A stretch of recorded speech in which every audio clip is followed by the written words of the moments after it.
ce n'est pas encore la conclusion de l'Agile Tour Montpellier. La conclusion de l'Agile Tour Montpellier, je la laisserai à Olivier, qui est là, après cette heure de débat et d'intervention du public. Donc ce qu'on va essayer de se fixer, c'est un débat sur l'agilité dans le Languedoc-Roussillon, avec 3 personnes du Languedoc-Roussillon autour de moi qui vont se présenter, donc je ne les présente pas maintenant. Donc on va se donner 45 minutes sur 2-3 questions. Je vais leur passer la main rapidement, et puis on va garder 15 minutes pour des questions du public. D'accord ? Pour clôturer, ce n'est pas une rétrospective, mais c'est une façon de clôturer cet Agile Tour Montpellier, dont on est très satisfait pour l'instant. Enfin, je parle en mon nom, après on verra ce que va dire l'équipe d'organisateurs. Donc pour commencer ce débat, je propose qu'on fasse un tour de table. Moi, ma question à ces 3 messieurs, c'est de se présenter, de dire, tiens, votre société fait de l'agile, quel agile ? Scrum, XP, autre chose, j'en sais rien. Pourquoi vous êtes passé à l'agile? Donc d'abord, un petit tour de table sur qui sont ces gens autour de moi, pourquoi leur société est passée à l'agile et quel type d'agile ils font. Donc bonjour, Christophe Champion, donc, directeur technique d'IOcéan. Donc on a une SS2I sur Montpellier, d'une 40aine de personnes, et plus particulièrement spécialisée dans le développement d'applications sur Internet, plutôt des applications de gestion, et aussi de plus en plus de la mise en place d'intranet. Donc pourquoi le passage à l'agile? En fait, je pense qu'aujourd'hui, la plupart des gens qui ont à gérer des projets en cycle en V se rendent bien compte qu'on a des écueils qui arrivent assez rapidement. Nous, en tant qu'SS2I, on se trouve aussi face à ces écueils, c'est-à-dire qu'on va faire une étude qui peut être assez longue, on va faire une phase de développement relativement longue aussi, et au final, on va livrer un projet qui n'est pas forcément complètement adapté aux besoins du client, parce qu'il y a des évolutions, il y a du changement, tous les projets doivent vivre. Et bien souvent, on s'aperçoit que le résultat n'est pas... Même si on a fait de la qualité, même si on a essayé de faire le mieux possible par rapport à l'étude, il y a forcément des demandes complémentaires, il y a des mises à jour, il y a des modifications sur l'application. Et quand on travaille en mode forfait, c'est toujours compliqué. Il y a eu un débat tout à l'heure sur la contractualisation, c'est toujours un problème assez épineux. Donc l'intérêt des méthodes agiles, c'est effectivement de pouvoir facilement adapter tout au long du projet, de la vie du développement du projet, tout au long des différentes itérations, de pouvoir l'adapter et avoir au final un résultat qui colle le plus possible aux besoins du client et aux demandes du client. Le deuxième intérêt aussi, c'est de rajouter de la qualité, dans la mesure où effectivement, dans la phase de mini-conception qui est en début de chaque itération, où on va définir les user stories, donc les cas d'utilisation. On définit aussi la phase de test, donc les tests d'acceptation, tout ce qui permet en fait de faire que ce qu'on va développer correspond à ce que le client attend. Et surtout les développeurs ont ces tests dès le début du développement, donc ils sont capables tout de suite de vérifier que le résultat est en adéquation avec ce qui va être attendu. Et ça permet aussi de mettre en place une phase de test unitaire par itération, enfin de rajouter une phase de test tout au long du projet qui est quand même très importante. Et un troisième point important pour moi de l'agilité, c'est de faire participer tout le monde. Déjà, ça fait participer beaucoup plus les développeurs, c'est-à-dire qu'on ne leur dit pas, voilà, vous avez ça à faire et on se revoit dans 2 mois pour voir où vous en êtes.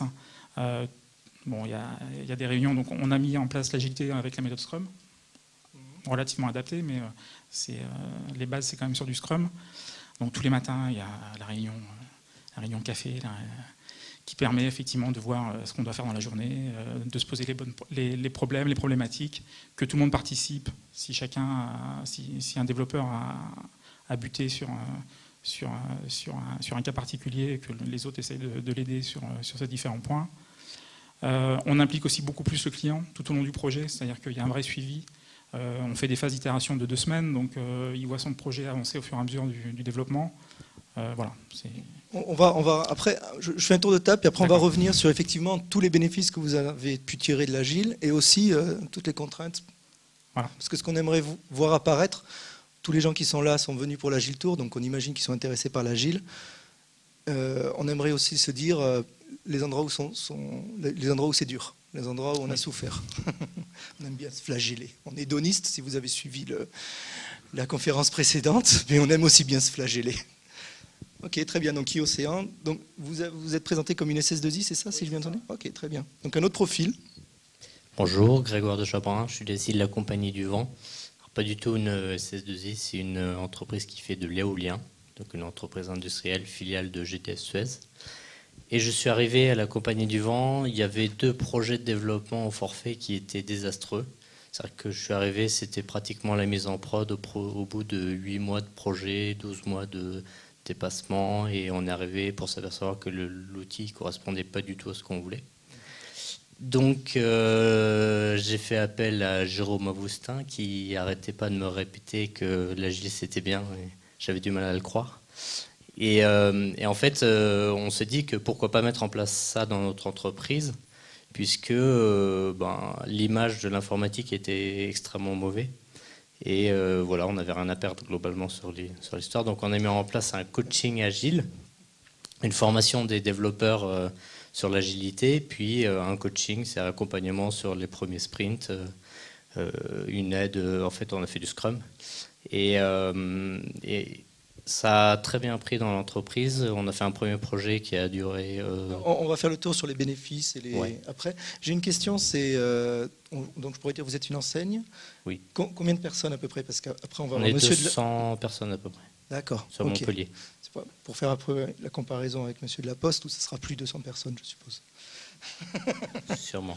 D'accord, ok, très bien. Donc on a un deuxième profil et ils étaient tellement en train. Enfin, si j'ai bien entendu, c'est de toute façon perdu pour perdu. Voilà. Ok, très bien. On continue. Merci. Donc Cyril Leroux, directeur du système d'information marketing et commercial au courrier, parce que la Poste est une grande maison avec plusieurs métiers, business unit, voilà. Donc nous, on est dans la business unit courrier. Donc on est 600 personnes au système d'information et puis on a environ 300 personnes qui viennent nous aider, des SS2I, pour conduire notre système d'information. Voilà un petit peu l'ordre de grandeur. Donc nous, tous les ans, on a environ 200 projets. 200 projets. Et les projets agiles, c'est un peu pareil, c'est les projets des causes perdues. Je vais le dire comme ça, c'est un peu ça. On a eu un grand projet industriel, 80 personnes, 6 Scrum, avec un Scrum de Scrum, c'est ça. C'est un machin qui a duré 2 ans. Ça a beaucoup itéré, sachant qu'au début, on était sur un projet classique, un cahier des charges, une sortie 2 ans plus tard. Bien sûr, ça satisfait personne. On veut voir quelque chose rapidement, savoir si on ne s'est pas trompé, valider un certain nombre de choses. Ce que dans l'exposé d'avant, ça s'appelle feedback. Voilà, c'est ça. Et puis j'ai un autre exemple de projet qui a été présenté dans l'un des ateliers. Jérôme est là. Avec Michel. Voilà. Alors c'était de faire un truc en 4 ou 5 mois sur un machin où vraiment on le sentait vraiment pas. Enfin, par rapport au traditionnel. Et puis ce que j'ai entendu aussi tout à l'heure dans la présente présentation, parce que j'ai pas pu participer à tout, M. Cross là, il disait. Une équipe agile, il faut quand même que les gens soient des bons, quoi, quelque part. Voilà. Et ça tombait bien, il y avait quelques bons qui traînaient dans un coin, une cause perdue, démerdez-vous, on vous donne agile, et ils nous ont sorti quelque chose qui marche très bien. Déjà, si vous mettez les bons sur des causes perdues, c'est bien. J'ai souvent croisé des causes perdues où on mettait les mauvais en plus. Juste une question que je n'ai pas posée, et quand on vous avait dit vous basculez à l'agile pour les causes perdues, cet agile, il est teinté, c'est comme monsieur, vous me dites on fait du Scrum ou vous êtes ouvert à, quand vous dites Scrum, vous dites XP, vous dites Kanban ou finalement vous faites de l'agile et puis derrière vos équipes... Alors nous on était un peu orienté par notre ami le consultant, mais on a fait du Scrum, mais ouais, c'était le principe de l'agilité en général qui nous intéressait.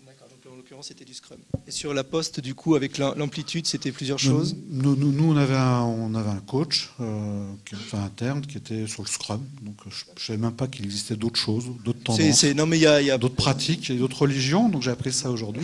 Il n'y a pas de surprise, c'est ce qui est le plus répandu. Si Kanban, j'avais dû entendre parler. Mais... Alors, je vous propose qu'on reparte sur le tour de table. Et effectivement, maintenant, au-delà de l'image d'Épinal, etc., j'aimerais qu'on essaye de se dire... avec du recul, ce qui a vraiment bien marché, ou les bonnes surprises inattendues, au-delà de tiens, ça va nous amener ça et ça et ça, finalement, ça nous a amené plein de bons trucs, mais finalement, c'est ça et ça et ça que ça nous a amené. Et aussi nos douleurs. Ah ouais, mais là, par contre, ça nous a fait mal.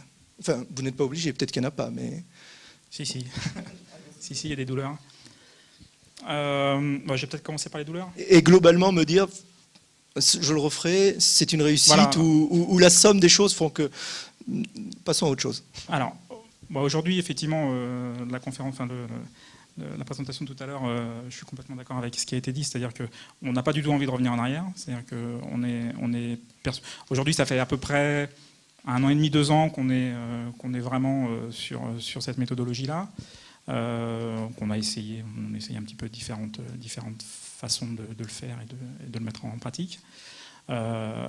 On n'a pas du tout envie de revenir en arrière, et aujourd'hui même on le fait sur tous nos projets, enfin sur pratiquement tous les projets, et même sur les projets qu'on ne vend pas à nos clients comme étant de l'agile. Parce qu'on a aujourd'hui, en tant qu'SS2I, on a aussi une réticence de la part du client, puisqu'effectivement, il y a eu aussi une présentation tout à l'heure sur la contractualisation agile. Quand il y a encore beaucoup de personnes qui, lorsqu'ils entendent agile, surtout quand c'est présenté par une SS2I, se disent budget illimité, voilà, on peut faire beaucoup d'itérations, on peut aller très très loin, on ne sait pas vers quoi on va, on ne sait pas ce qu'on... Voilà, donc il y a le point le plus important, je pense, dans cette méthodologie, c'est notamment quand il y a une relation financière entre effectivement la personne qui met en place la méthodologie et le client, c'est forcément d'avoir une notion de confiance, et bon, ça s'acquiert et c'est bon. Donc ça, c'est peut-être le point le plus dur, en tout cas pour nous, en tant qu'SS2I, dans la mise en place de la méthodologie. Et j'en profiterai parce que j'ai une question là-dessus. Donc ça, c'est effectivement quelque chose qui arrive de façon récurrente, cette problématique de confiance, donc de contrat derrière. Et est-ce qu'en interne, au sein de la boîte, au sein de IOCéan, justement, il doit y avoir de la confiance entre c'est l'équipe qui s'engage, c'est plus forcément la même personne qui donne l'enveloppe budgétaire, enfin qui donne les estimations, qui donne la date. Est-ce que ça a été fait aussi, ou ça c'est aussi un point de blocage? Ça, c'est vrai que ça existe aussi, mais ça existe dans tous les projets, même dans les cycles en V. Enfin, je veux dire, cette problématique de respect des délais. Non, ce que je veux dire, c'est au niveau de la confiance. Il faut qu'elle soit à l'externe, entre les clients et le prestataire. Ouais. Et l'agile va aussi beaucoup prôner la confiance en interne entre les différents profils. Donc vous avez aussi il y a des rôles qui transforment un peu cette relation interne. Ça s'est bien passé aussi? Oui, ça s'est bien passé de ce côté-là, puisqu'on fait même de l'agile, même si on n'a pas vendu le projet en agile. C'est-à-dire que des projets qu'on gère de manière classique, alors après, s'il y a une phase d'étude, effectivement, on sort quand même pas mal de la phase, de la notion d'agilité, mais n'empêche que dans le cycle de vie, le cycle de développement des projets, on parle toujours d'itération, on parle toujours de version, même si on n'est pas dans cette méthodologie-là, par rapport aux clients, on fait quand même des livraisons régulières. Voilà, donc l'idée c'est aussi c'est une méthodologie qui fonctionne bien en interne, qui permet de faire adhérer les équipes, qui plaît aux développeurs, enfin qui plaît à tout le monde. Donc, voilà. Mais le point de blocage, donc, c'est vraiment la relation de confiance avec le client. Voilà. Si je dois en retenir un, c'est celui-là. Oui. Alors c'est celui-là, et le deuxième point de blocage, c'est effectivement la mise en place, lorsqu'on part sur un projet agile avec un client, de bien se rendre compte de ce que ça veut dire en termes d'implication du client. C'est-à-dire que logique. Voilà. Okay. Et notamment le rôle de product owner, par exemple, qui normalement en Scrum est complètement tenu par le client, enfin doit être géré par le client. En fait, aujourd'hui, sur la plupart des projets, on le gère une espèce de cogérance en fait il y a un product owner chez nous et un product owner chez le client, notamment pour toute la problématique de définition des cas d'utilisation, enfin des use cases. J'allais vous demander rapidement, pour qu'on enchaîne sur la table ronde, qu'est-ce que vous prévoyez pour justement essayer d'améliorer ce contrat de confiance entre vous et vos futurs ou actuels clients? Il faut être persuasif. Être persuasif. Voilà. Non, il faut. Enfin, je veux dire, on a la chance d'avoir pas mal de projets avec des clients assez importants qui ont bien fonctionné en agile, donc ça permet aussi d'avoir des références. On peut aussi leur dire voilà, n'hésitez pas à appeler nos clients et vous verrez comment ça fonctionne et comment ça marche. Et effectivement, enfin, aujourd'hui, tous les projets qu'on a gérés vraiment en agile avec des clients sont des projets complètement réussis. C'est-à-dire que le client, au final, est vraiment content du résultat. Et le budget a été tenu. Je veux dire, après, soit le budget est défini et on n'a peut-être pas fait tout ce qui était prévu initialement, mais en tout cas, tout ce qui a été fait, et peut-être des choses qui n'ont pas été prévues initialement, sont bien faites et sont utilisées et correspondent aux besoins. Et voilà. Donc il faut réussir à signer le premier, en fait. Oui. D'accord. Voilà, et une dernière question, et après on passe à ces messieurs. Est-ce que vous sentez une tendance qui est en train de changer, justement? Oui, c'est oui. quand même une maturité au niveau du client. Est-ce qu'il y a une tendance qui est en train? Tout à fait. Et est-ce que cette tendance, elle est... je ne sais pas où sont géographiquement vos clients, mais est-ce que les clients... Beaucoup Paris. Ouais. Est-ce qu'il y a une différence de maturité entre les clients locaux et les clients distants? Pas parisiens, forcément. On va dire. Non, pas forcément. D'accord. Très bien, merci. Donc même question, on a fait un petit état des lieux et finalement, quelles sont révélées les bonnes surprises et moi, ce qui m'intéresse, je suis pervers, c'est les mauvaises. Alors les bonnes surprises, la première c'est sur l'émulation de l'équipe, sur l'aspect qualitatif des développements. Alors mes développeurs, la première chose qu'ils ont dit, on est déjà agile, on ne comprend pas pourquoi. C'est vraiment bizarre. Et au bout de la formation de 2-3 sprints, ils ont dit non, on n'était pas agile, en fait, aujourd'hui on l'est. Donc là, il y a une émulation vraiment de l'équipe. Et ils n'ont eu aucun mal à donner de la visibilité à tout le monde, afficher leur performance sur des indicateurs, etc. Au niveau du client aussi, une très grosse satisfaction parce que le client qui est arrivé 8 mois après, qui ne voyait pas le bon... Qui est le client? Puisque Alors, finalement, le client, vous êtes financé. il est en interne. D'accord. Donc c'est une direction pour laquelle on développe un outil. Il est en interne ou alors on a développé aussi une application, la dernière qu'on a faite, c'est pour le groupe GDS Suez. La maison mère, si j'ai bien compris. La maison mère, oui. D'accord. Pour laquelle on agit comme prestataire de service. Donc le client, ne connaissant pas du tout la méthode, a été très très content des démonstrations toutes les 2 semaines, de pouvoir toucher du doigt, apporter sa pierre à l'édifice. Alors la particularité chez nous, c'est que les product owners, en fait, c'était ceux qu'on appelait chefs de projet avant, informatique. C'est pas mal. Ouais, en fait, ils étaient fonctionnellement très très avancés et même parfois plus avancés que le client lui-même sur ses besoins.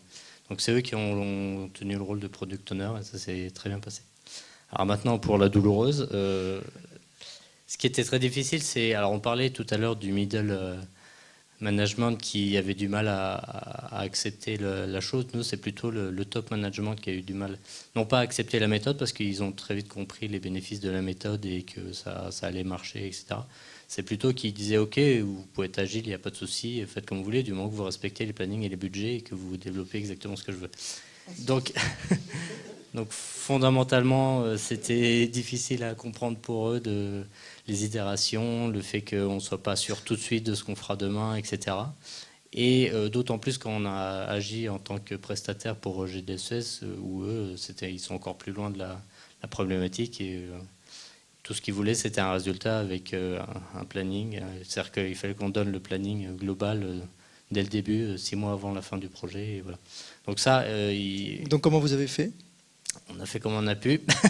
On leur a donné un planning et on a essayé de le respecter au maximum, mais tout en leur expliquant que s'il y avait des évolutions, c'était normal, parce que c'est mal vécu en fait par eux.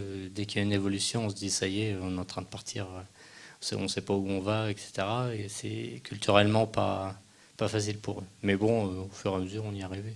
Donc ça allait être finalement, c'est un peu la même question. C'est est-ce qu'on a ressenti une montée en maturité, on va dire? Ah oui, beaucoup. Ouais.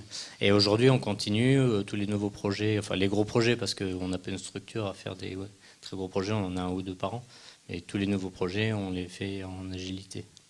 Et alors, il y avait un autre point de blocage, c'était la fin du projet. Alors tout à l'heure, on parlait des phases projet-maintenance. Donc on reste quand même encore sur ces phases-là. On a du mal à faire comprendre qu'un projet agile, c'est l'évolution du logiciel au fur et à mesure de sa vie. On est toujours quand même dans une phase projet-maintenance. Donc on est exactement dans la présentation de Thierry. Voilà, exactement. Et là, pour les dirigeants, c'est la même chose. Ils ne comprennent pas qu'on continue à faire évoluer un logiciel. Ça, pour eux, ça n'existe pas. Et donc le moment où on passe dans cette phase de maintenance, on a un problème de déstaffing des équipes, donc de perte de motivation et donc on fait encore plus avec les moyens du bord, donc c'est de plus en plus compliqué. Donc il faut retrouver des leviers pour remotiver tout le monde et repartir sur des projets. Et même question qu'à monsieur, donc on parle beaucoup du contrat de confiance avec le client. Le contrat de confiance interne, interne, il a réussi à se mettre en place sans en souci. interne, sans aucun problème. Ouais. Ok. Et vis-à-vis de votre client, comment est-ce que vous communiquez quand vous commencez à déployer l'agile et que les choses vont changer?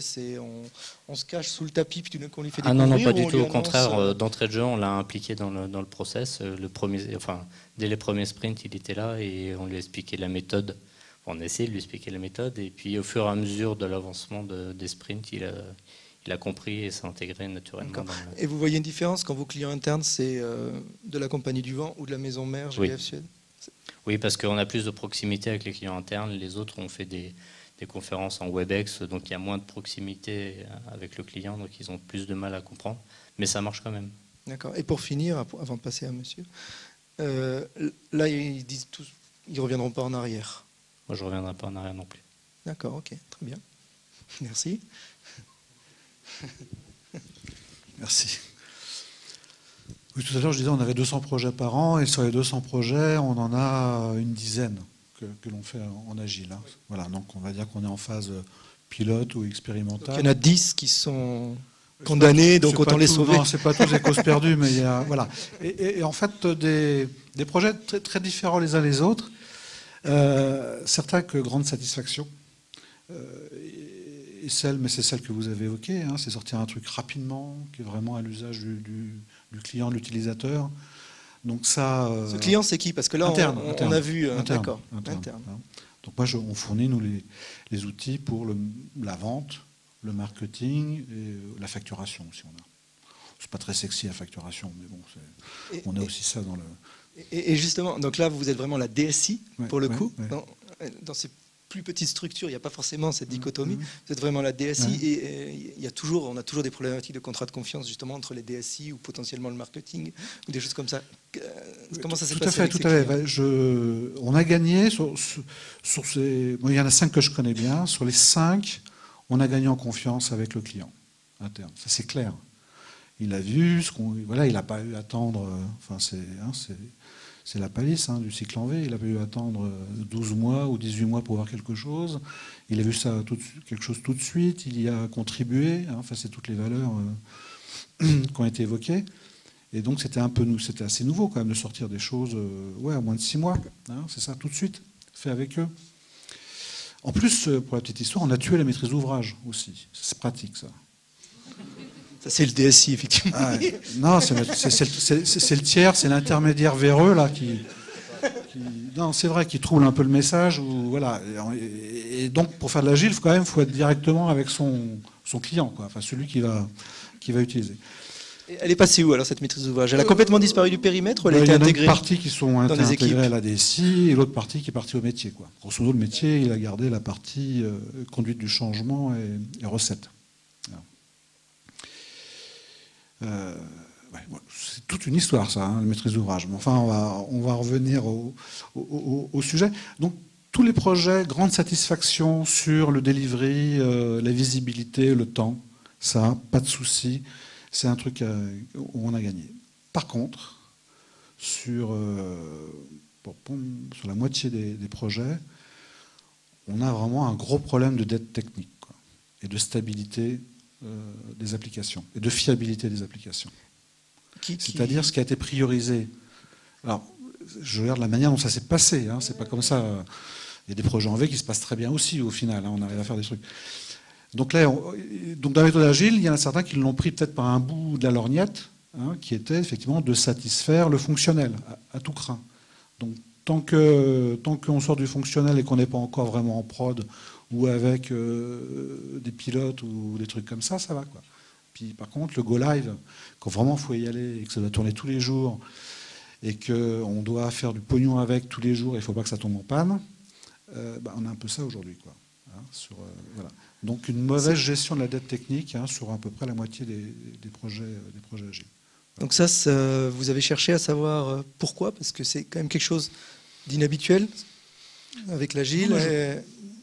Je pense que dans l'agile, comme dans tout projet, il faut des gens qui sont à la fois performants, qui connaissent aussi leur métier. Tout à l'heure, on disait qu'il faut, sur les valeurs, Et puis, ça dépend aussi du directeur de projet. Alors, excusez-moi, j'utilise un gros mot là, mais enfin, du directeur de projet que l'on met, et puis aussi lui ce qu'il a envie de montrer dans son passage. Des fois, on ne fait que passer. On ne reste pas forcément longtemps. Voilà.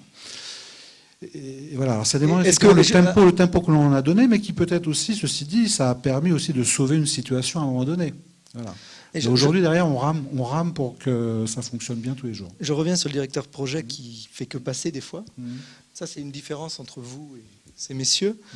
Y a pas c'est une des difficultés, ça, de monter un sentiment d'équipe ou de monter un groupe, montrer une dynamique de groupe. Non, mais je pense que tout à l'heure on parlait de monter une équipe.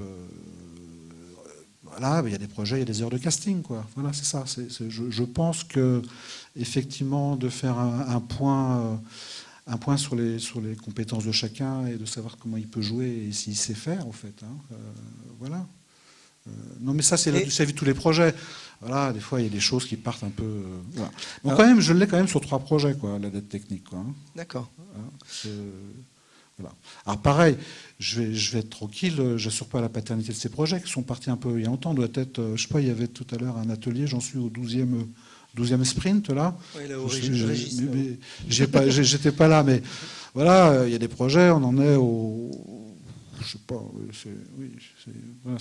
c'est bien. Là maintenant, c'est dedans aussi, de fait, si j'ai bien compris.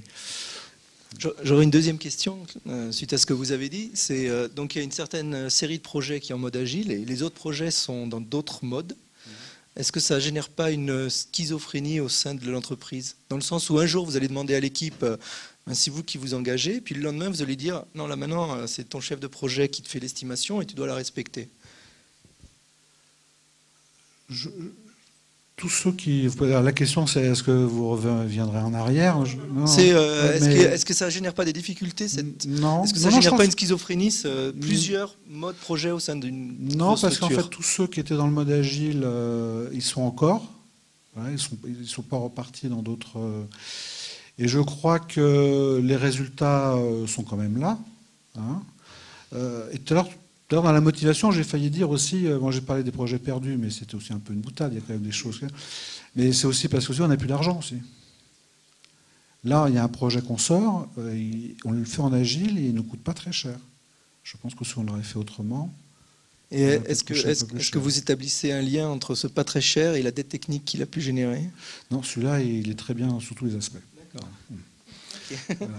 Et donc finalement, la question, c'est... Oui, bon, ok, vous avez en vision 5 projets, mais qu'il y en a quand même 3 qui pourraient être problématiques, parce que avoir de la dette technique... On écope tous les jours. Quelle est votre position aujourd'hui? C'est on continue, on pousse toutes les équipes à basculer là-dedans? Non, on va garder que certaines équipes dans certains domaines? Non, je pense que ça a démarré, à part le grand projet que j'ai parlé tout à l'heure à 80 avec Scrum Master, qui est très particulier. Et voilà. Les autres... je ne sais plus la question, c'était quoi? La question c'est quoi la question? La question, par exemple, est-ce que, comme à ces messieurs, est-ce que vous allez continuer, arrêter? Est-ce que vous allez continuer juste avec un certain profil d'équipe ou un certain profil de projet? Est-ce que finalement, vous ne continuerez pas sans certaines conditions? Alors, c'est pas une stratégie de la DSI. Moi, j'ai un patron qui est le DSI de tout. Il n'y a pas une stratégie affichée là-dessus. On est plus en expérimentation ou en pilote. Mais somme toute, voilà, il y a une liberté là-dessus. Et moi, je vois qu'un projet en mode agile, mais pas pris par le bout de la lorgnette ou sur le côté bling-bling de je te sors là, fait proprement, correctement, avec des gens compétents, comme je l'ai vu sur certains projets, c'est quelque chose qui, comme dirait un de mes anciens patrons, qui graine, quoi. Enfin, ça graine, quoi. Donc ça proprement bien, ça veut dire avec un véritable investissement, une véritable implication. Voilà. Et peut-être former aussi tout le monde, parce qu'on n'a pas eu forcément des formations. Il y en a certains qui sont rentrés dans l'agile comme ça un peu. Puis bon, on a un coach qui nous ont aidés. Mais ça rebondit à ce que disait monsieur. C'est très... Ça, c'est un feedback qu'auront peut-être Thierry ou d'autres, ou Jérôme ou d'autres. C'est très difficile d'être seul et de progresser. La mémoire du muscle. Et puis une chose, parce que vous disiez qu'avant d'être agile, ils étaient déjà agiles, vos équipes, là. Et nous, avant d'être agile, on était Microsoft, on était 100% Microsoft. Donc on était très habile. Et Bill Gates. Bravo. Donc il nous reste une douzaine de minutes avant les questions du public. Vous pouvez commencer à les préparer. On va faire un dernier tour. Vous allez m'aider. Moi, quand j'accompagne les équipes en agile, j'ai toujours les gens qui me commanditent, qui reviennent vers moi et qui me disent « Bon Pablo, au fait, le ROI, c'est quoi que tu nous as amené ? Comment tu peux nous prouver que ce que tu es en train de déployer dans l'entreprise, est-ce que tu as des indicateurs ou est-ce que tu as des éléments ? Est-ce que tu as un ressenti ?» Donc moi, aidez-moi, qu'est-ce que vous avez, vous, comme ROI ? Comment vous pouvez le mesurer ? Alors effectivement, nous en tant qu'SS2I, c'est un peu difficile le retour sur investissement sur l'agilité. Aujourd'hui, ce qui est clair par rapport à d'autres projets, c'est qu'effectivement, on a une vraie satisfaction client. Donc on a un retour sur investissement parce que bien souvent, le projet continue. Il y a effectivement, alors pas forcément indéfiniment, malheureusement, mais le projet continue. Effectivement, on passe en mode maintenance pour des petites corrections et un mois, 2 mois après, on repart en mode un petit peu projet, ce qui avait été présenté tout à l'heure. Donc c'est-à-dire, à partir du moment où on a des évolutions un peu plus importantes, on repart sur un mode projet avec 1 ou 2 itérations pour le mettre en place. Donc il y a le principal retour sur investissement, c'est ça, c'est-à-dire qu'effectivement nos clients sont satisfaits et nous confient de nouvelles missions et nous permettent. Donc c'est le taux de satisfaction client. Aujourd'hui, c'est ça votre unité de mesure de tout à fait. La réussite de l'agilité. Tout à fait. Et c'est vrai que, alors en termes de projet, en termes de rentabilité sur les projets, on arrive effectivement à cadrer peut-être un peu plus que sur des forfaits, puisque le principe, en fait, on fait un petit peu des mini-forfaits, c'est-à-dire que chaque itération correspond un petit peu à des mini-forfaits sur le principe, donc c'est quand même plus facile aussi de pouvoir s'engager sur une itération de 2 semaines que sur un projet de 6 mois, forcément. On peut aussi effectivement adapter les besoins du client au fur et à mesure, donc bon, voilà. Très bien, ça me convient. Alors nous aussi, au niveau satisfaction utilisateur, on le mesure par des enquêtes de satisfaction. Et le retour client est très très bon. Mais on a aussi des indicateurs un peu plus concrets, puisque donc on mesure la vélocité sur chaque sprint de chaque équipe. Et on suit l'ensemble, enfin on suit un certain nombre d'indicateurs comme... Oui, mais ça vous permet de mesurer potentiellement si une équipe progresse, mais par rapport à avant. Par rapport à avant, c'est pas tout à fait mesurable, puisqu'avant on n'avait rien. Donc avant, on était en retard, on disait non, c'est pas grave, mais on est en retard. Donc maintenant, on a, alors moi, avec le processus ISO, on a défini un certain nombre d'indicateurs. On est obligé, on est bien obligé. On a mis un certain nombre d'indicateurs et on suit au fur et à mesure l'avancement. Alors on ne dit pas parce qu'ils sont plus véloces, ils sont meilleurs. On regarde plutôt l'ensemble des projets, comment un projet marche par rapport à un autre. On essaie surtout d'être plus régulier dans les estimations, c'est-à-dire de se rapprocher le maximum de l'estimation donnée en début de sprint à la fin du sprint. Et là, on voit qu'on progresse concrètement. Alors ça implique quand même que les équipes restent les mêmes. Non, vélocité, pas non. Une vélocité, vous allez pouvoir la suivre comme une tendance. Alors la tendance, on a plus par projet. On a plus une vélocité par projet. Parce qu'il y a des projets où il y a deux développeurs, il y en a où il n'y en a qu'un. Donc on suit la tendance plutôt d'un projet. Ouais. D'accord. Donc la satisfaction client et vous suivez la capacité de vos équipes avec une tendance sur la vélocité par projet. Okay. Très bien, merci. Non, formellement, il n'y a pas un suivi là-dessus. Enfin, la chose qui est vraie, c'est les clients, quand j'ai les clients internes, qui émettent leur satisfaction, ce qui est le cas. Même sur ceux qui, aujourd'hui, ont des petits soucis de dette. Ça gueule un peu, quand même. Enfin, bon, ça... Ils ont eu ce qu'ils voulaient, en tout cas en temps et en heure au début. Mais voilà. Par contre, on a des indicateurs d'entreprise sur les projets.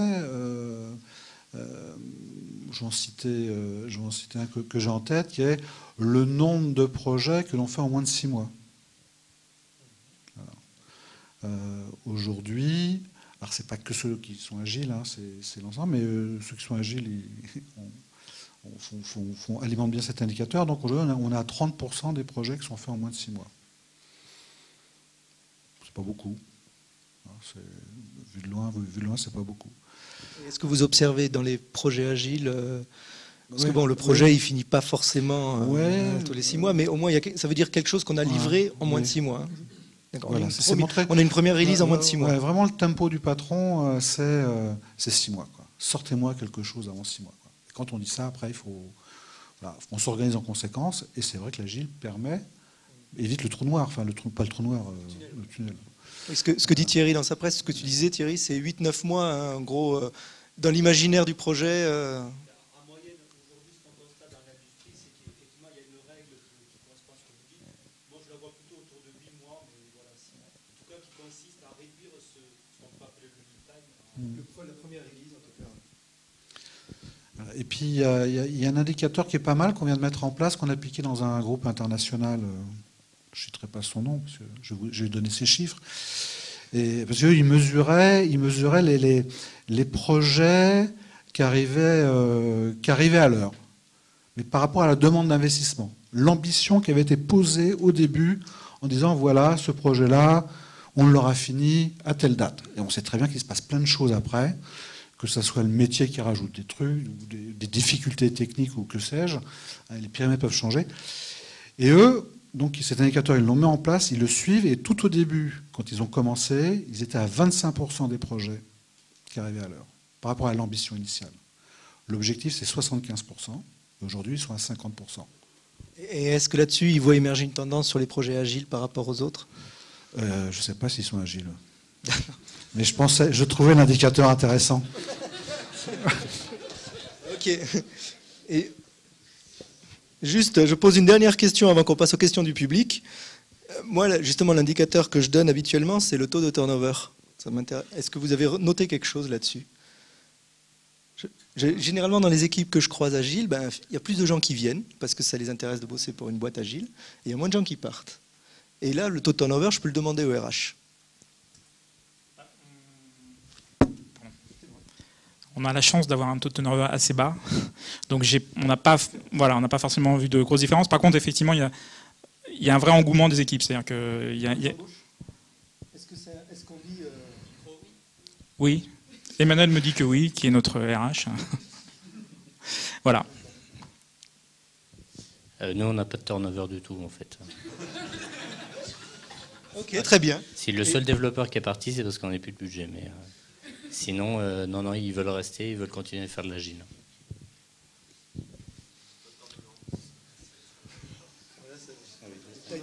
Ouais, parce qu'on est.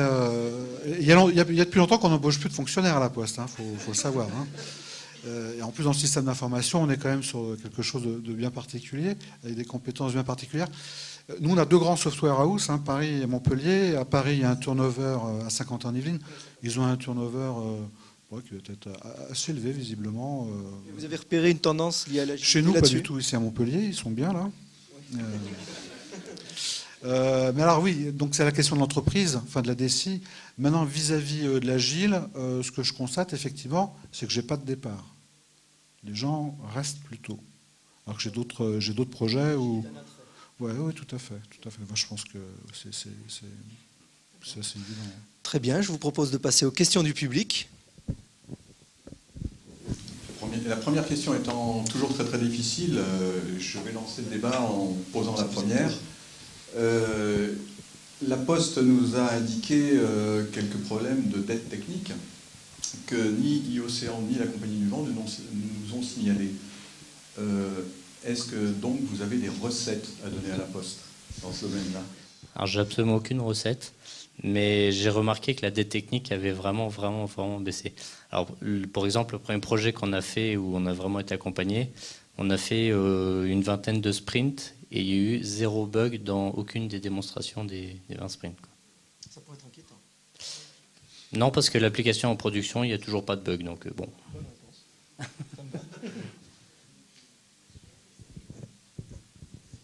Alors, c'est vrai que un des gros intérêts de la méthode agile, c'est effectivement de définir les plans de test le plus tôt possible. Donc après, effectivement, peut-être qu'il faut avoir les bonnes personnes ou des gens qui soient capables de définir des vrais plans de test. C'est jamais simple de faire un plan de test. Hein. C'est pas... Donc, en tout cas, nous, c'est ce qu'on fait le plus possible au niveau de nos projets. Et de par ce fait, ça permet d'avoir effectivement moins de bugs. Alors après, par contre, moi, j'ai pas de projet avec 0 bug. Je suis désolé. D'accord. On n'est que des hommes et voilà, malheureusement. Oui, bonjour. Donc, question à Monsieur Champion. Donc vous êtes SS2I, vous arrivez quand même à travailler en agile visiblement avec certaines entreprises. Quel est le profil de ces entreprises? Vous arrivez à convaincre d'aller dans ce sens-là? Alors, est-ce que ce sont plutôt des grandes, des petites? Est-ce qu'elles sont dans un domaine particulier? Non, en termes de domaine, nous en termes de domaine fonctionnel, on a un périmètre très vaste. Par contre, c'est souvent effectivement peut-être des structures qui n'ont pas forcément un service informatique très important, qui sont vraiment très orientées métier, et effectivement qui sont très à l'écoute de se dire qu'ils vont pouvoir tester rapidement, ils vont pouvoir avoir rapidement une application et la voir évoluer au fur et à mesure. Ça, c'est quelque chose qui plaît beaucoup, en fait. Lorsqu'on présente le principe de la méthodologie, c'est vraiment quelque chose qui plaît beaucoup. Et ce qui arrive aussi assez fréquemment, notamment lorsqu'on met en place des intranets, aujourd'hui, on a des clients qui nous disent voilà, je veux un intranet. Ok. Mais un intranet, ça ne veut rien dire. Donc, ils n'ont pas forcément une idée très précise du projet. Ils savent ce qu'ils veulent faire du collaboratif, ils veulent mettre en place des choses sans avoir forcément... Ils vont avoir un cahier des charges qui va tenir sur une page, par exemple. Bon, c'est compliqué de faire un chiffrage précis. Et là, effectivement, sur ce genre de projet, c'est effectivement très simple. C'est assez facile de vendre de l'agile dans ce cas-là. C'est-à-dire qu'on fait en général une itération 0 qui permet de définir un petit peu le product backlog. Alors, ce qu'on essaye aussi, notamment avec ces entreprises, c'est d'employer des termes français, parce que ça fait toujours peur lorsqu'on commence à arriver à product backlog, scrum master, product owner. Voilà. Donc on essaye de franciser un peu tout ça, de bien expliquer le fonctionnement. Voilà. Oui, en fait, deux choses. Une précision. Tout à l'heure, j'ai parlé de personnes motivées. Parce que si on a besoin en agilité uniquement de bons, ça va poser un problème. Donc voilà, en fait, c'est vraiment, je parle de personnes motivées, qui est un bon au milieu, ça ne peut pas faire de mal, on est d'accord, mais ce qui nous intéresse, ce sont des personnes motivées en termes de capacité à s'améliorer, envie de s'améliorer, etc. Voilà, donc cette précision est en fait. Ensuite, j'avais vraiment une question qui est, tout à l'heure, vous venez de parler de défauts constatés. Alors justement, est-ce que vous avez suivi cette mesure-là qui est le nombre de défauts constatés après un go live ou après une mise en prod dans les projets agiles, et est-ce qu'il y a une amélioration sur cette mesure-là qui est vraiment importante, quoi? Alors de notre côté, oui, effectivement, dans la mesure où déjà les différentes itérations permettent de tester en fait l'application tout au long du projet. Donc on a toujours la phase de recette à la fin du projet, bien sûr, qui est inévitable, mais d'avoir des retours rapides en plus l'application ensuite est mise sur un site en test, donc les gens peuvent le tester directement. Donc en fait, je ne sais pas si on a moins de bugs.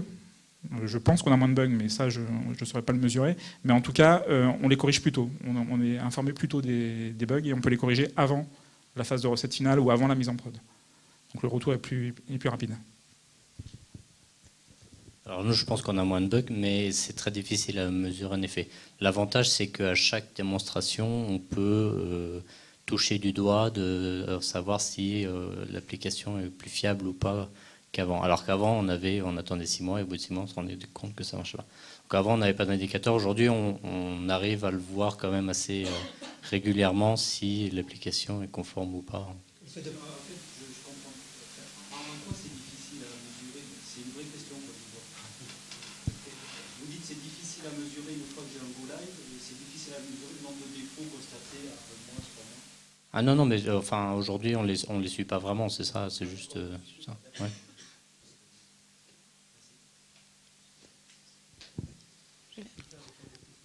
C'est très différent selon les projets.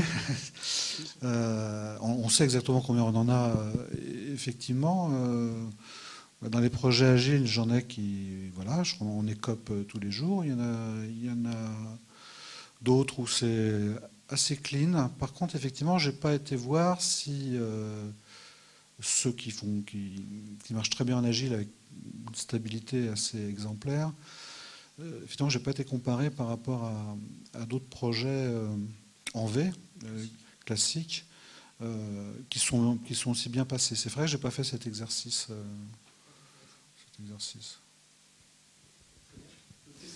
Oui. Bonsoir, oui. Une petite question. Je suis là. On va prendre un ordre. Romain, ici. Ok.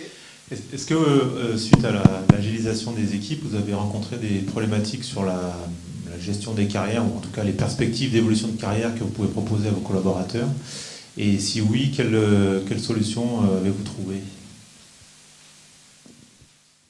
C'est moi qui ai le micro. Honnêtement, on n'a pas assez de recul pour répondre à ça. De rôle. Par exemple, le chef de projet va devenir autre chose. Oui. Oui, le Scrum, le chef de projet. Non, on n'en est pas encore là, mais c'est vrai que dans la performance ou dans la reconnaissance et des succès, on va dire que ça va se poser là. Donc je vais plus le prendre par rapport à ça. Hein, par rapport à... quant au savoir-faire, c'est un peu différent, c'est sûr. Aujourd'hui, j'ai pas de schéma de carrière, moi. Enfin, on n'a pas de schéma. Je parle de carrière, je fais exprès. Hein. On n'a pas de schéma de carrière pour des structures d'agilistes. Hein. On n'en est qu'à 200 projets, moins de 10 là-dessus. Donc voilà. Ouais, elle se pose pas encore. Par contre, ils vont venir me voir bientôt, là. Vous leur avez donné des idées. C'est filmé? Alors nous c'est pareil, on n'a pas assez de recul. Ce que je vois moi c'est que les deux personnes qui sont passées de chef de projet à product owner sont épanouies. En fait ils ont vraiment changé de rôle dans l'entreprise, mais ils ont vraiment pris une dimension qu'ils n'avaient pas avant. Et j'ai absolument aucune idée de quel va être le schéma de carrière. Et c'est vrai que ça va peut-être m'inquiéter bientôt aussi. Alors effectivement, sur un peu pour rebondir là-dessus, effectivement aujourd'hui on a vraiment deux rôles qui sont le Scrum Master et le Product Owner, et qui sont effectivement deux profils complètement différents. C'est-à-dire même si de notre côté on devrait pratiquement pas avoir de Product Owner, on a forcément, enfin nous on a toujours un Product Owner en interne, enfin sur la plupart des projets. Et alors là c'est pareil, j'ai du monde aussi dans la salle, donc c'est compliqué. Donc il n'y a pas de plan de carrière non plus chez nous. Désolé. Non, par contre, on constate effectivement qu'il y a des gens qui s'orientent plus vers le rôle de product owner parce que c'est plus ce qui les intéresse. C'est-à-dire que dans l'informatique, effectivement, il y a des gens qui s'intéressent plus au côté fonctionnel, à ce qu'il faut mettre en place, aux besoins du client, à comprendre ce qu'il veut et comment on peut le mettre en place. Et après, il y a des gens qui sont plus... Enfin, il y a trois profils, en fait. Il y a le développeur qui, lui, va plus être dans la réalisation, la mise en place, le développement de tout ça. Et le Scrum Master qui est plus dans le management de l'équipe globale. Donc, c'est vraiment des rôles différents. Et je pense que chacun essaie de trouver son poste et son rôle par rapport à un rôle de chef de projet qui couvrait beaucoup plus de choses, en fait. Donc, ça permet que chacun s'oriente vers ce qu'il préfère faire, en fait. Ce qui est curieux, hein, c'est mon voisin, les chefs de projet sont plutôt devenus des product owners. Et chez moi, plutôt des scrum masters. Après... Juste avant la question de Cécile. Bon, non, passons à la question de Cécile. Vas-y, si tu veux. Bonjour. Moi, je vais m'adresser à vous parce que je travaille avec Christophe Champion, donc je connais un peu son avis. Moi, je pratique pas l'agilité. Je le vends. J'en souffre tous les jours de le vendre. Et donc, ma question, ça s'adresse à vous parce que vous avez basculé sur l'agilité et je voulais savoir quelles étaient les raisons clés qui vous ont fait basculer sur l'agilité et comment vous l'avez vendu en interne. Parce qu'effectivement, je peux attendre que tous mes clients soient au bord du suicide parce qu'ils se sont cassés la gueule sur un projet classique, mais ça n'arrive pas toujours. Et l'argument « faites-moi confiance, ça va marcher », ça ne marche pas non plus. Donc, j'ai déjà essayé, mais est-ce que vous avez d'autres raisons un peu plus Non, précises? mais c'est assez simple. Le premier projet agile que l'on a eu, c'est le gros, là. 80 personnes, 6 Scrum Master.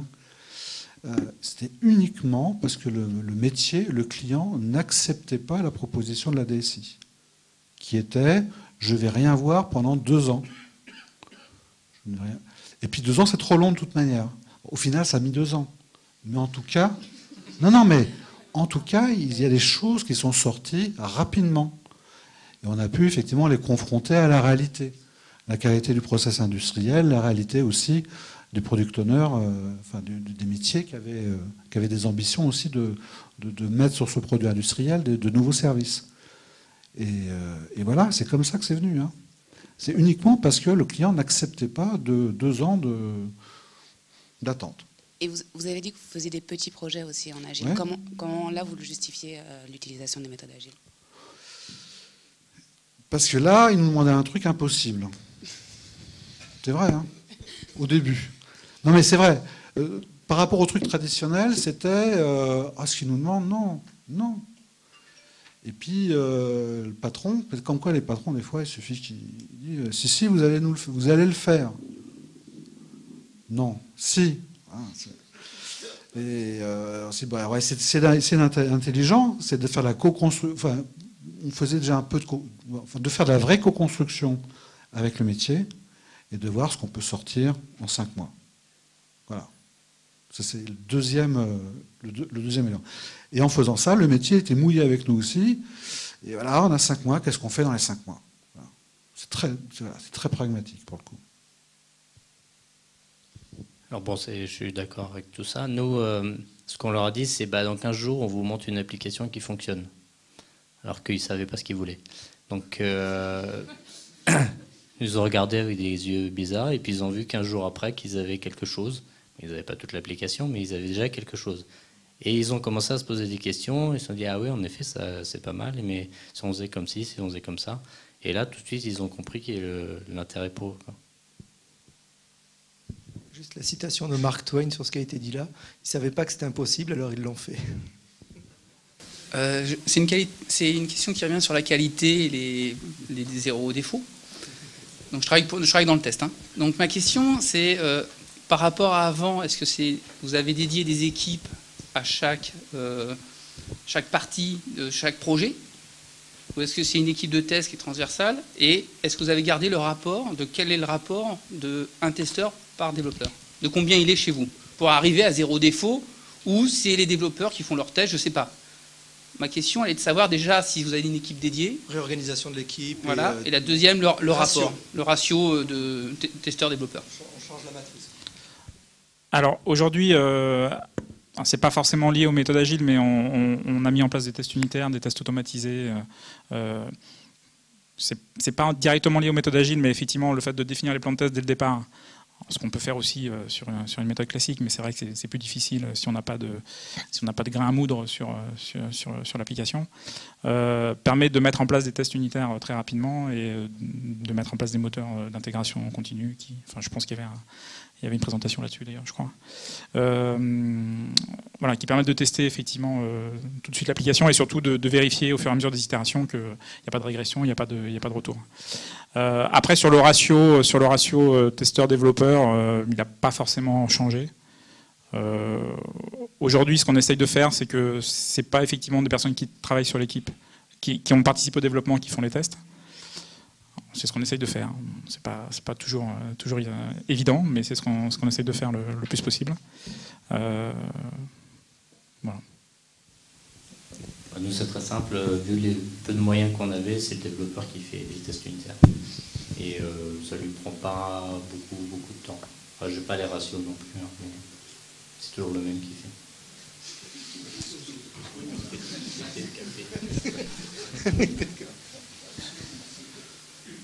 Sur les projets agiles, la question est sur les projets agiles.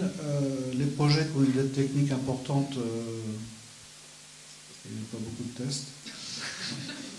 Ceci dit, on s'est organisé depuis, donc ils faisaient tous un peu leurs tests. Donc là, il y en a un pense une équipe de 8 à peu près, 6-8. Peut-être descendu aujourd'hui. Donc maintenant, il y en a un, il fait que les tests. Voilà. Et il anime les autres pour qu'ils fassent aussi une partie de leurs tests. Voilà. Je vais être provocateur, mais est-ce que c'est un projet agile s'il n'y a pas de test? Non, mais c'est pour ça que je disais, l'agilité, c'est un ensemble. Il ne suffit pas de prendre un bout du truc et puis se dire, je fais de l'agilité. Moi, c'est un peu ce que je voulais dire tout à l'heure. D'accord, donc on n'a pas de retour précis sur effectivement ratio, dispatch, etc. Est-ce que sur le projet cycle en V, vous aviez des testeurs? Ouais, oui. D'accord. Vous n'avez pas intégré les tests dans l'agile? Non, mais ça dépend des projets. Hein. On en a 5, on est plutôt en pilote. Donc il y en a quelques-uns qui ne l'ont pas bien intégré, d'autres qui l'ont très bien intégré. Les derniers les ont très bien intégrés. Et pour les projets classiques, on a deux choses. Hein. On a l'équipe projet qui organise et on a aussi des équipes spécialisées tests. Hein, il faut que ça. Donc des équipes séparées. Séparées. Ce n'est pas le cas dans les équipes agiles, elles sont intégrées. Enfin, en tout cas, c'est comme ça qu'on s'organise. Mais vous parlez tous, en fait, depuis le début, moi j'entends parler beaucoup de tests unitaires, mais je représente une société et je m'occupe de l'équipe industrialisation de cette R&D. Donc c'est une équipe de 9 personnes sur 50 personnes qui font des tests fonctionnels, des tests de charge, des tests de robustesse, de volume. Ils sont où tous ces tests dans l'agile? Je ne les ai pas trouvés aujourd'hui.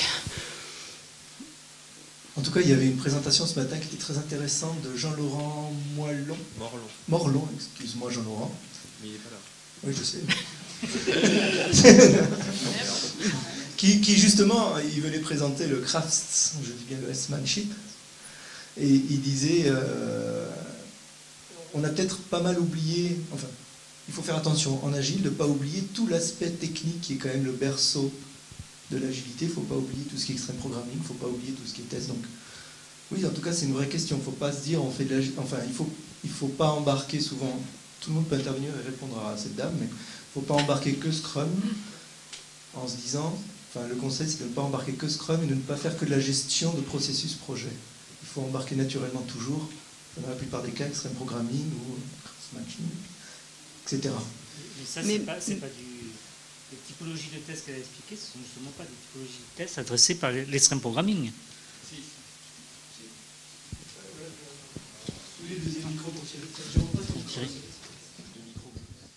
En fait, bon, il faudrait un petit peu de temps pour préciser ces choses, mais disons pour aller vite qu'on a deux pratiques qui correspondent à cette question.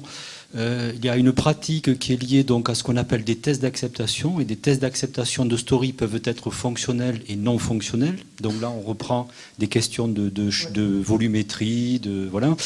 Ça, c'est la première pratique. Et ensuite, quand on est sur des aspects non fonctionnels, je dirais plus généraux, c'est-à-dire de façon générale des temps de réponse, etc., à ce moment-là, on peut s'appuyer sur une autre pratique de l'agilité qui est, pour aller vite, ce qu'on appelle la définition de fini, définition of done. Et dans cette définition de fini, qui est, je dirais, transverse et qui est valable pour toutes les stories, quelles qu'elles soient, on peut, à ce niveau, ajouter des tests d'ergonomie, des tests d'IHM, des tests de volumétrie, etc. Ensuite, pour terminer rapidement, une autre question se pose qui est effectivement, est-ce que ces tests, je suis capable de les automatiser et d'atteindre ce feedback rapide que l'on souhaite, qui est que en fait, je peux au moins, par exemple, envoyer tous ces tests et avoir un résultat chaque matin quand ils sont tournés dans la nuit, ou pas? Est-ce que je peux faire du test manuel? Et là, effectivement, il va falloir revenir au principe agile pour voir comment être le plus agile. Mais enfin, j'insiste beaucoup là-dessus. Ça, c'est vraiment quelque chose qui est complètement adressé par l'agilité.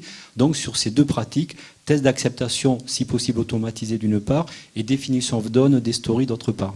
Voilà. Oui, d'ailleurs, je parlais de la présentation de Jean-Laurent, mais dans la foulée, et je sais que vous étiez présent, j'ai vu les questions à la fin, il y avait la présentation de Jérôme qui faisait cet état, en tout cas, il présentait pas mal de choses, et il faisait cet état des lieux entre ATDD, BDD, TDD, etc. Et il a proposé une matrice disant, voilà, là, ça va correspondre au test fonctionnel, ça va correspondre au test d'interface, ça va correspondre au test unitaire. Donc, il y a des réponses. Après, j'ai vu dans les phases de questions à la fin de la session tout le monde n'était pas forcément sur la même longueur d'onde.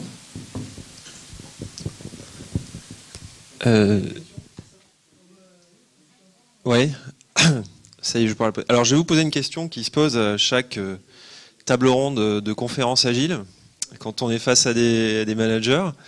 Est-ce que vous vous inspirez de l'agilité dans votre façon de manager? Enfin, prends un exemple. Est-ce que vous faites des rétrospectives? Est-ce que vous faites preuve d'une certaine transparence?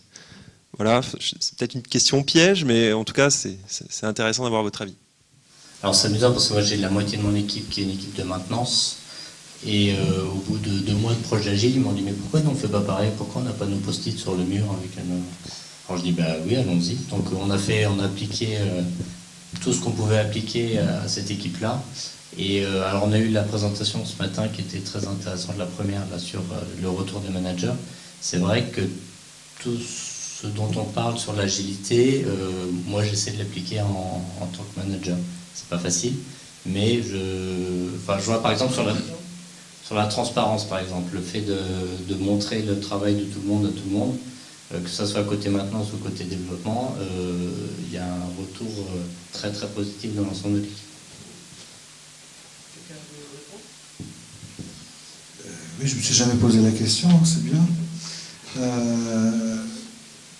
Non, moi je reviens aux valeurs, enfin, je ne veux pas dire de l'agilité, mais les valeurs que j'ai entendues tout à l'heure, hein, de l'agile, enfin, j'avais même lu. Je pense que pour bien faire de l'agile, il faut quelque part être sensible à cela. Hein. La co-construction, je le fais, la transparence, la délégation, les hommes plutôt que les process, hein, toutes ces choses-là, enfin, ou un minimum, on est quand même dans un gros truc, des fois, je suis peut-être là aussi pour les protéger, pas trop. Voilà, enfin, ça fait partie de mon mode de fonctionnement. Je suis agile, je ne suis pas agile, je ne me suis pas posé la question comme ça, mais je pense qu'on peut effectivement avoir une écoute de l'agile si on a un management qui ressemble par rapport à ses valeurs. Donc ça veut dire, par rapport à votre question, ça me fait dire qu'il y en a certains, ils n'y passeront jamais.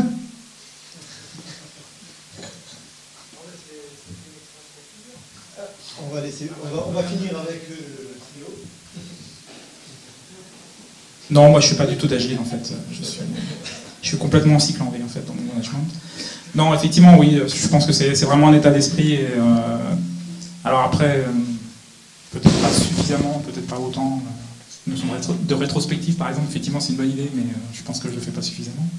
Par contre, la transparence, oui, on essaye d'être le plus transparent possible. On met en place des groupes de travail. Enfin, on a aussi la volonté d'aller vers du CMMI. Enfin, l'agilité, ça s'arrête pas simplement à des méthodes, donc c'est aussi toute une pas l'ISO, mais CMMI, ça va. C'est moins dur. Voilà, enfin, on essaye de faire participer tout le monde, on essaye de... Voilà. Donc, maintenant, peut-être pas autant que ce qu'on peut faire dans les projets agiles, effectivement, mais c'est une volonté quand même de ce côté-là. Et je suis assez d'accord sur le fait de dire que les gens qui sont pas ouverts de ce côté-là ont beaucoup de mal à passer à l'agile de toute façon. Moi, je pense que c'est, en termes de management, c'est pas limité à l'informatique. C'est une école de management. Enfin, moi, j'ai vu la différence par rapport aux anciens managers dans la DSI et dans mon ancienne boîte. J'ai vraiment l'impression que les jeunes étaient plus dans cette démarche-là de j'ai le droit à l'échec, je dois accompagner les gens, je dois faire de la transparence. Et j'ai l'impression que c'est une nouvelle école de management qui est en train d'être, qui n'est pas limitée du tout à l'informatique et qui commence à faire ses preuves aujourd'hui. Merci beaucoup, messieurs.